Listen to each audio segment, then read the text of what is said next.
There is one company on Earth that makes the chips inside your phone, your laptop, your car, your data center, and the servers running every major artificial intelligence system you have ever used. It sits on an island of 23 million people that 3 of the world's most powerful governments all have complicated, unresolved, and deeply serious opinions about. That company is Taiwan Semiconductor Manufacturing Company. And the reason the title of this video is not an exaggeration is because it is genuinely true. You cannot bomb it into irrelevance. A fire would not end it. And despite years of trying and tens of billions of dollars spent, nobody has been able to replicate what it does. Not the United States, not China, not South Korea, not Europe. Most people assume that the company whose name is on a chip is also the company that made it. That is almost never true. When Nvidia designs a new graphics processing unit, it does not have a factory. It has engineers, architects, and software teams. They design the chip on computers. They decide how it should work, what it should do, and how the transistors should be arranged. Then they hand that design to Taiwan. TSMC takes the design and physically manufactures it. Billions of transistors etched onto silicon wafers at scales so small they are measured in single-digit nanometers. 1 nanometer is 1/1000th of a meter. The transistors on a modern chip are smaller than a coronavirus. This model, where one company designs and another company manufactures, is called the fabless model. TSMC exists to serve fabless companies. It does not design chips. It only makes them, and that is what makes it unusual. TSMC is not competing with its customers. It works for them. Nvidia, Apple, AMD, Qualcomm, Google, Amazon, Broadcom. Every one of them sends designs to TSMC, and TSMC turns them into physical hardware. At the most advanced process nodes, meaning the smallest and most powerful chips, TSMC has somewhere between 90 and 92% of the global market. And that is a monopoly in everything but name. TSMC was founded in 1987 by a man named Morris Chang. Chang was born in mainland China, studied at Harvard and Massachusetts Institute of Technology, and spent 25 years at Texas Instruments in the United States. By the time he left, he was one of the most experienced semiconductor executives in the world. The Taiwanese government asked him to come back and build something. They gave him funding, land, and a mandate to create a world-class chip industry on the island. The idea Chang had was not obvious at the time. He wanted to build a company that only manufactured chips and never competed with its customers. No chip designs of its own, no consumer products, just manufacturing done better than anyone else. The logic was simple, but powerful. If you are never competing with your customers, they will trust you with their most sensitive designs. And if you focus entirely on manufacturing, you will get better at it, faster than any company that treats manufacturing as one part of a larger business. It took years before the idea proved itself. In the early days, TSMC was behind. The technology was not leading edge. The customers were smaller companies that could not afford their own factories. But something happened in the 1990s and 2000s that changed everything. The cost of building a chip factory began to rise so fast that even large companies could not justify owning one.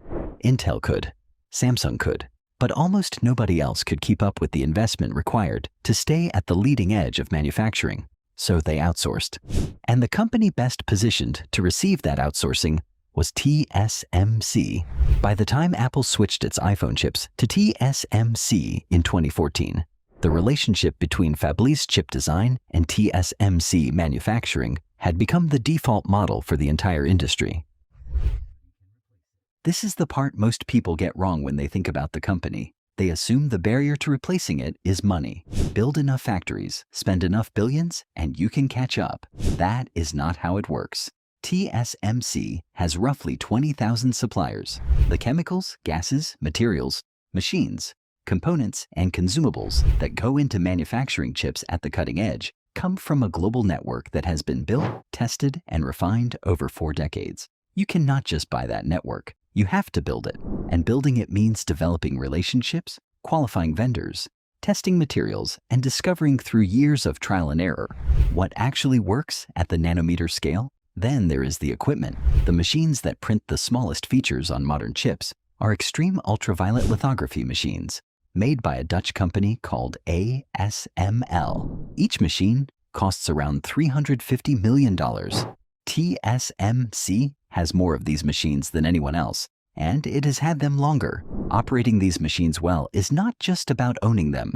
It is about knowing exactly how to tune them, maintain them, and push them beyond their rated specifications. TSMC's engineers have been doing this for years. That knowledge is not written down anywhere. It lives in the heads and hands of the people who do the work every day. Then there is yield. Yield is the percentage of chips on a wafer that actually work correctly. When you are putting billions of transistors on a piece of silicon smaller than your fingernail, tiny variations in temperature, pressure, chemistry, or vibration can ruin a chip. Managing those variables well enough to get a high percentage of working chips out of each wafer is an engineering discipline that takes years to master. TSMC's yield rates at advanced nodes are the best in the world, not by a small margin, by a margin that determines whether a competitor's factory makes money or loses it. Intel has been trying to catch up for years. It has invested heavily. It has hired aggressively. It still has not closed the gap at the most advanced nodes. Samsung is closer but still behind, and its yield problems at cutting-edge processes are well documented. You do not build that kind of capability with money alone. You build it with time, accumulated knowledge, and an organizational culture focused entirely on one thing. TSMC has been doing only this since 1987.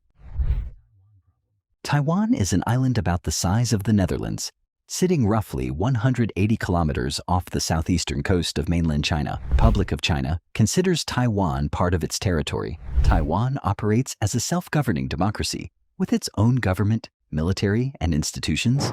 The United States has a complicated official position that acknowledges the Chinese position without endorsing it, while selling weapons to Taiwan and maintaining unofficial but substantive relations.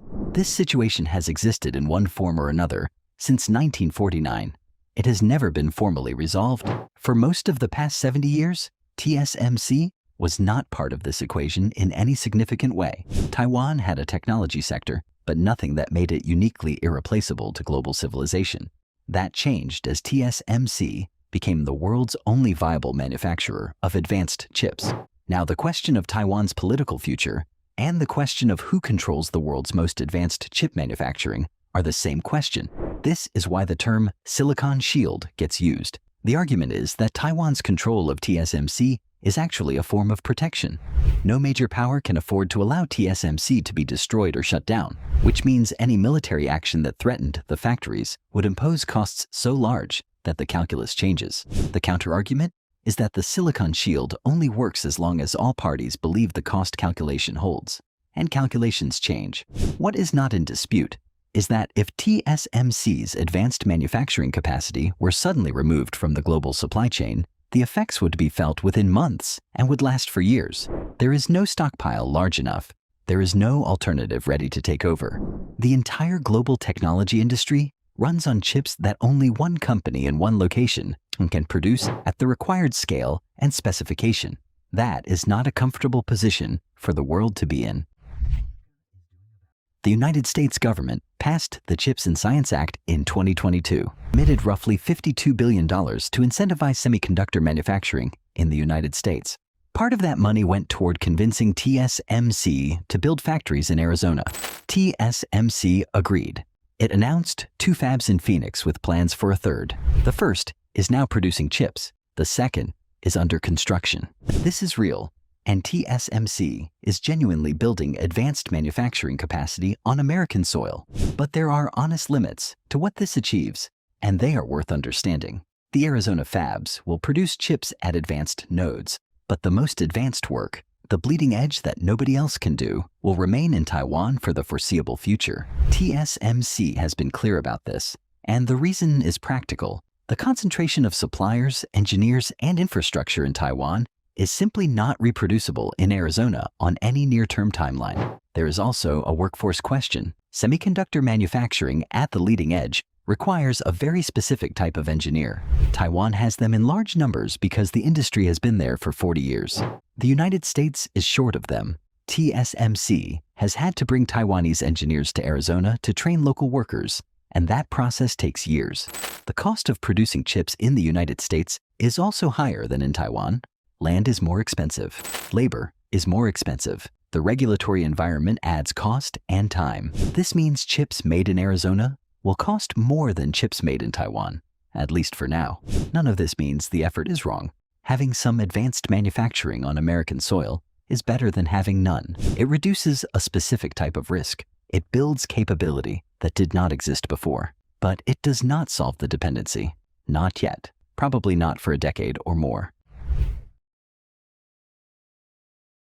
The real risk is not what most people think. When people talk about the risk around TSMC, the conversation usually goes to military scenarios, an invasion, a blockade, something dramatic and sudden. Those risks are real, and people who study them seriously take them seriously. But there is a different kind of risk that gets less attention and is arguably more likely to create problems in the near term, the risk of falling behind. TSMC stays at the leading edge because it keeps investing. It spends more on capital expenditure in a single year than most countries spend on their entire technology sectors. That investment is what keeps it 2 to 3 years ahead of its nearest competitors. If that investment slows, or if a generation of engineers retires without enough people ready to replace them, or if one process node transition goes badly, the gap closes faster than anyone expects. This is not a hypothetical. Process node transitions are genuinely difficult. There have been delays, there have been yield problems. Each generation of chips is harder to make than the last, and the margin for error at 2 nanometers is smaller than most people can conceptually grasp. There is also the question of what happens as artificial intelligence workloads grow faster than the chip industry can keep up.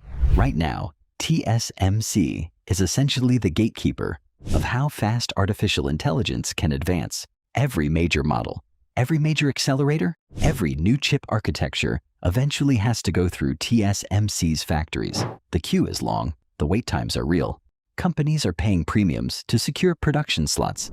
That level of demand on a single supplier is its own kind of fragility, not because TSMC is likely to fail, but because when the entire world's artificial intelligence ambitions run through one set of factories on one island, the system has very little room to absorb unexpected problems.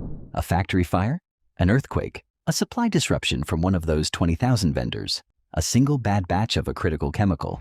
Any of those things, in ordinary circumstances, would be a business problem. In a world where TSMC is the only option, they become a global technology problem. That is the real story about why this company matters. Governments are now spending billions to build alternatives. Those alternatives will matter eventually, but eventually is not now. And the gap between now and eventually is where all the real risk lies. If you want to keep following the real story of how chips, money, AI, and geopolitics are shaping the technology industry, subscribe to the channel. This is exactly what we cover here. See you in the next one.